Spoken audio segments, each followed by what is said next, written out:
Hai akkam nagaa keessan eegaa gaaffiin kun akkas jedha.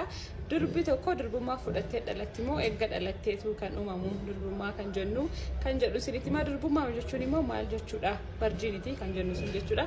Isa sirriitti jechuudha hin fayyada jettan namoota yaaddaniif sheerii gochuu keessan indagatina koomenti jalatti gaaffiidhaaf yaada qabdan naakaa'u keessan indagatina kun beektanii gaa kun faarmaasii keessan liiban faarmaasiitii kan nuun argamnu boolee bulbulaa maariyaam maazoraa. Egaa durbummaa kan jennu qaama saalaa dubartii irratti balbala isaa irratti cufamtee uumamtee kan argamtu tishuu qaqalloodhaan akka inni cufamee uumamuuf sababa kan taatu heeman kan jennudha jechuudha.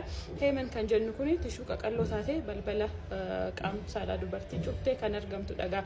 Egaa parsantii xiqqishuu yoo ta'e illee kan kana malees uumaman dubartoonni ni jiru.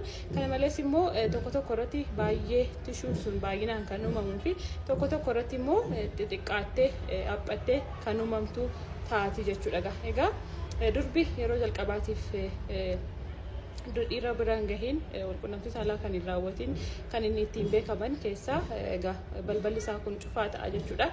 Akkuma isin jedhe immoo uumamaan immoo parsantii xiqqishuu yoo ta'e iyyuu kan kanas hin qabne ni jiraatu. Egaa warroonni tishuun isaanii hedduminaan itti baay'inaan uumame sun sirriitti cufamee jiru suni yeroo walqunnamtii saalaa raawwatanitti dhiiga argisiisuu danda'a jechuudha. Warri qaqalloo taatee xiqqishuu taatee uumamtu immoo egaa meebii dhiiguullee dhiisuu danda'a. Warri uumamaan immoo isa malee uumaman immoo egaa ciraadhumayyuu wanti kun dhiiguunis hin jiraatu jechuudha. Egaa kana malees haala kanaan barama jechuudha. Yeroo durbi tokko dhiira biraan geenye jedhamee kaa'amu. Kana malees immoo yoo dhiiraaf durbi wal bira gahuudhaan baatan haalli ittiin quba lamaan illee cheekiin godhamu ni jiraatu jechuudha. Egaas uumamumaan fudhanneedha malee kan dhalannu eega dhalannee waan biqilu waan uumamu miti jechuudha.